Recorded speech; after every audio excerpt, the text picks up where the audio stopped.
So రాష్ట్ర వ్యాప్తంగా మనం చూసుకుంటే తెలంగాణ రైతాంగానికి రైతు భరోసా పేరుతో సో మనకి ఎకరాకు 15,000 రూపాయలు చొప్పున పెట్టుబడి సాయం అయితే విడుదల కాబోతుంది. సో తెలంగాణ రైతాంగానికి గతంలో రైతు బంధు పేరుతో మాజీ సీఎం కేసీఆర్ గారు అయితే తీసుకొచ్చారు. దాన్ని రైతు భరోసా అని చెప్పేసి వీరైతే చెప్తున్నారు. అంతకుముందు రైతు బంధు అనేది ఉండేదన్నమాట. ఇప్పుడు వీరు రైతు భరోసా అని చెప్పేసి ఎకరానికి గతంలో 10,000 అయితే ఆర్థిక సాయం చేస్తూ ఇప్పుడు 15,000 రూపాయల ఆర్థిక సాయం అయితే చేయబోతున్నారన్నమాట. సో ఈ 15,000 రూపాయల ఆర్థిక సాయం మనం చూసుకుంటే 2 సీజన్లకు అయితే ఇవ్వడం జరుగుతుంది.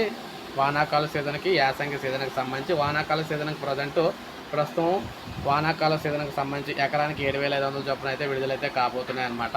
మనకి జూన్ మొదటి వారంలో ఈ డబ్బులు అయితే విడుదలవుతాయని చెప్పేసి చెప్తున్నారు. సో జూన్ మొదటి వారంలో వానాకాలం సీజన్కి సంబంధించి రైతు భరోసా పేరుతో ఎకరానికి 7,500 రూపాయల చొప్పున ఆర్థిక సాయం అయితే విడుదలైతే కాబోతుంది. మొత్తం మీద 5 ఎకరాల వరకు కూడా సీలింగ్ అయితే పెడతామని చెప్పేసి ఆల్రెడీ తెలియజేయడం అయితే జరిగింది. సో 5 ఎకరాలు దాటితే ఇంక వచ్చే అవకాశాలు అయితే లేదనమాట. సో ఇది మనకు ప్రజెంట్ లేటెస్ట్ అప్డేట్. మనకి రైతు భరోసాకి సంబంధించిన లేటెస్ట్ అప్డేటు.